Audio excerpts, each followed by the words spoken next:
नमस्कार दोस्तों, स्वागत है आपका हमारे चैनल कथा प्रदेश में।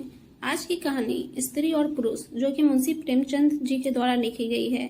इस कहानी के अंत में एक बहुत ही बड़ी सीख दी गई है, तो इस कहानी को पूरा अवश्य सुने। तो चलिए शुरू करते हैं आज की कहानी।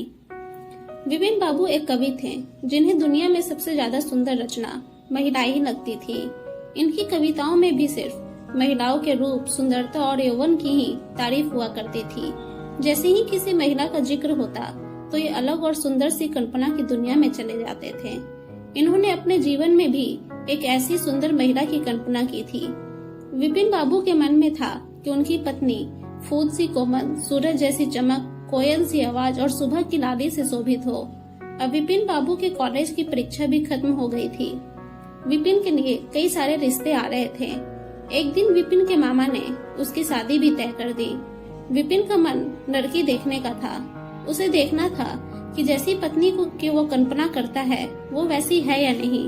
विपिन ने मामा से अपने होने वाली पत्नी को देखने का निवेदन किया, लेकिन मामा ने उसे कहा कि वो बहुत ही सुंदर है। उन्होंने उसे खुद देखा है। मामा की बातों पर भरोसा करके विपिन ने शादी के लिए हाँ कर दी। शादी का दिन भी आ गया। मंडप के पास बैठा विपिन अपनी पत्नी को देखने के लिए उतावला था। होने वाली पत्नी को उसने गहनों से सजा हुआ देखा। चेहरे पर घूंघट, हाथों और पैरों की सुंदर उंगलियां देखकर उसके मन को थोड़ी राहत मिली। दूसरे दिन विदाई के बाद जैसे ही डोली विपिन के घर पहुंची तो वो तुरंत अपनी पत्नी को देखने के लिए दौड़ा। तब उसकी पत्नी पालकी से बाहर घूंघट उठाकर देख रही थी। जैसे ही विपिन की निगाहें उस पर पड़ी, उसे बहुत दुख हुआ। विपिन ने जैसी पत्नी के सपने देखे थे वो बिल्कुल भी वैसी नहीं थी। चौड़ा सा मुंह, चपटी नाक, फूले से गाल विपिन को बिल्कुल पसंद नहीं आए। रंग भले ही उजला था, लेकिन उसके अलावा विपिन के सपनों की दुल्हन से वो एकदम अलग थी। विपिन की सारी खुशी गुम हो गई। उसे मामा पर काफी गुस्सा आया, जिन्होंने लड़की की तारीफों के पुल बांधे थे। सबसे पहले उसने मामा से लड़ाई की, उसके बाद ससुराल वालों से और फिर अपने घर वालों से। विपिन के मन में हुआ कि इस महिला के साथ किस तरह से पूरा जीवन बिताऊंगा। इसके साथ पूरा जीवन मुझे कांटों भरा लगेगा। मैं सोच भी नहीं सकता कि ऐसी महिला से मेरी शादी हो गई है। मेरे क्या ख्वाब थे और क्या हो गया। भगवान को मेरे साथ ही ऐसा करना था। फिर उसके मन में हुआ कि शादी मैंने जबरदस्ती तो की नहीं थी। अब इस लड़की को क्या पता था कि पत्नी को लेकर मेरे क्या सपने थे, इसमें इसका क्या दोष है। इस सोच के बाद भी विपिन का दिल उसे स्वीकार करने को तैयार नहीं था। वो घंटों श्रृंगार करती थी, अपने बाल संवारती थी, लेकिन विपिन के मन को बिल्कुल भी नहीं भाती। विपिन हरदम उससे दूर भागता और उसकी पत्नी पूरे भाव के साथ उसकी सेवा करना चाहती थी। विपिन घर में पल भर भी नहीं टिकता था। जब भी विपिन की पत्नी आशा उससे कुछ बात करने की कोशिश करती, वो उसे दो खरी खोटी सुना देता। विपिन रोज दोस्तों के साथ बाहर जाता और पत्नी घर में उसका इंतजार करती रह जाती। काफी दिनों के बाद जब विपिन घर खाना खाने के लिए आया तो आशा ने कहा कि आप मेरी वजह से घर में रहना ही छोड़ देंगे क्या। विपिन ने मुंह मोड़ते हुए जवाब दिया, घर में ही तो रहता हूँ, बस आजकल नौकरी ढूंढने के लिए ज्यादा दौड़ भाग करनी पड़ रही है। आशा ने कहा, मैं खूब जानती हूँ कि आप घर में क्यों नहीं टिकते हैं। आप किसी डॉक्टर से बात करके मेरा चेहरा वैसा क्यों नहीं बना देते जैसा आप चाहते हैं। विपिन ने चिढ़ते हुए कहा, क्यों तुम बेवजह फिजूल की बातें कर रही हो। तुम्हें यहाँ आने के लिए किसने कहा। उसकी पत्नी ने पूछा, जब आपको किसी चीज से परेशानी है तो उसका इलाज भी करना होगा ना। विपिन बोला, भगवान जिस काम को नहीं कर पाया उसे मैं कैसे कर दूंगा। गुस्से में आशा कहने लगी, इसके बारे में आपको सोचना चाहिए कि भगवान ने जो किया है उसके लिए मुझे सजा क्यों मिले। हर तरह की सूरत वाले लोग दुनिया में हैं, लेकिन उनके पति ऐसा व्यवहार उनसे नहीं करते। विपिन ने झलाते हुए जवाब दिया कि क्या मैं तुमसे कोई गलत व्यवहार करता हूँ। क्या कभी मैंने तुमसे लड़ाई की है। तुम ही मेरे सामने आकर मुझसे बहस करने लगती हो। ये सब सुनकर आशा वापस चली गई। उसे लगा कि इन्होंने मेरे प्रति अपना दिल पत्थर का बना लिया है। अब ये मेरी एक नहीं सुनेंगे। इधर विपिन का ऐसा रवैया देखते देखते आशा बीमार हो गई। वो अपनी जिंदगी से निराश थी। उधर बीमार आशा को देखने विपिन एक बार भी नहीं गया। उसके मन में था कि इसे कुछ हो जाए तो इस बार अपनी पसंद की लड़की से शादी कर लूंगा। अब तो विपिन को और भी छूट मिल गई थी। पहले कभी कभी आशा रोकती टोकती और बाहर जाने की वजह पूछ लेती, लेकिन अब विपिन पूरी तरह आजाद था। गलत आदतों में पड़कर विपिन सिर्फ अपने पैसे ही बर्बाद नहीं कर रहा था, बल्कि सेहत और चरित्र सब कुछ खो रहा था। विपिन का पूरा शरीर पीला और कमजोर पड़ने लगा। शरीर में सिर्फ हड्डियां ही नजर आ रही थीं और आंखों के आसपास काले घेरे व गड्ढे पड़ गए थे। अपने चेहरे को देखकर रोज विपिन उसे संवारने की कोशिश करता, लेकिन कुछ हो नहीं पाता। एक दिन महीनों से बीमार पड़ी आशा बरामदे के पास चारपाई पर लेटी थी।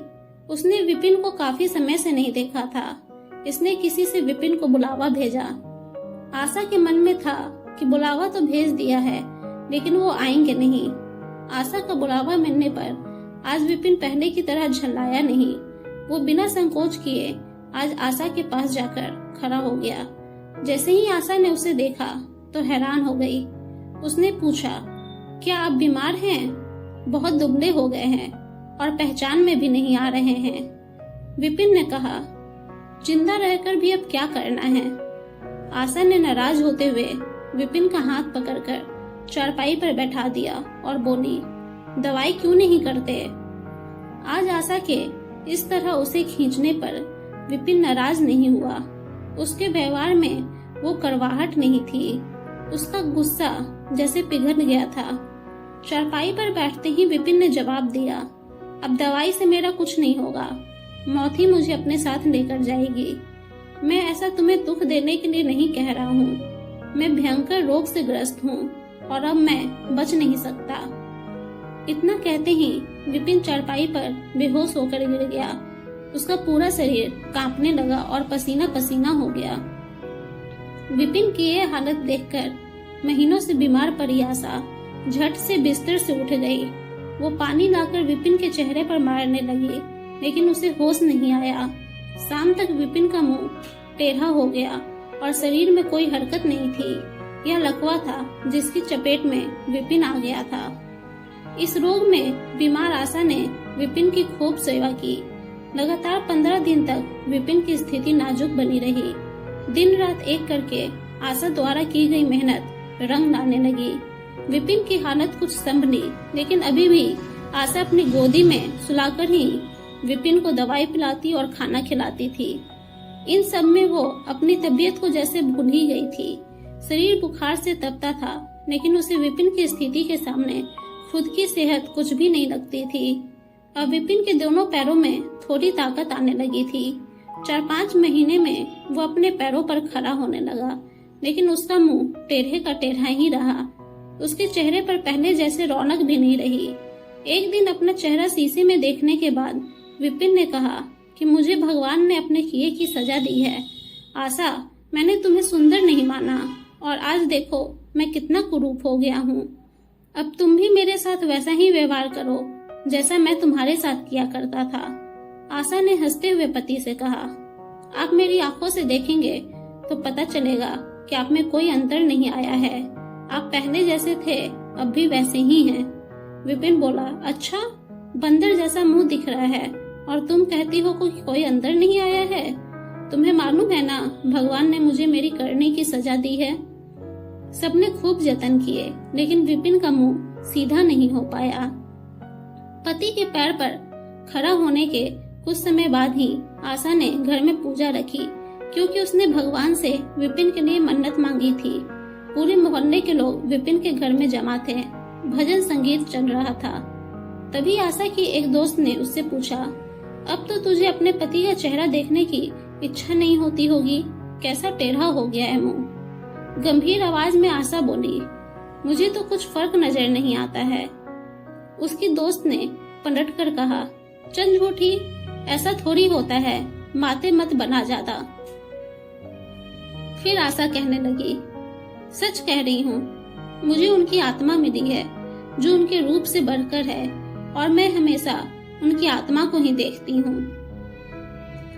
विपिन कमरे में दोस्तों के साथ बैठा था। तभी उसके एक दोस्त ने बरामदे की तरफ खुलने वाली खिड़की खोल दी। उसने विपिन से पूछा, आज तो यहाँ कई खूबसूरत लड़की है, बता तुझे कौन सी अच्छी लग रही है।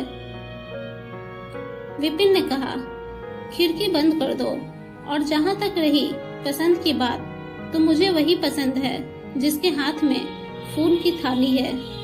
दोस्त ने पूछा, तेरे चेहरे के साथ पसंद भी खराब हो गई है क्या? मुझे तो वो दूसरों से कम खूबसूरत लगती है। विपिन बोला, मैं उसकी आत्मा को देख रहा हूँ, वो हर किसी की सूरत से ज्यादा सुंदर है। तब उसने पूछा, अच्छा यही तुम्हारी पत्नी है क्या? विपिन ने कहा, हाँ बिल्कुल, यही वो देवी तुल्य महिला है। तो दोस्तों, इस कहानी से हमें यह सीख मिली कि व्यक्ति की बाहरी सुंदरता ही नहीं बल्कि मन की सुंदरता देखनी चाहिए। बाहरी सुंदरता कभी भी फीकी पड़ सकती है, लेकिन जिसका मन सुंदर है वो व्यक्ति हमेशा ही सुंदर रहता है। उम्मीद है दोस्तों आप सबको यह कहानी पसंद आई होगी। अगर आप सबको यह कहानी पसंद आई तो प्लीज हमारे चैनल को सब्सक्राइब और हमारे वीडियो को लाइक और शेयर जरूर करें, और हमें कमेंट करके जरूर बताएं कि आपको यह कहानी कैसी लगी। आप सबका हमारी कहानी को सुनने के लिए धन्यवाद।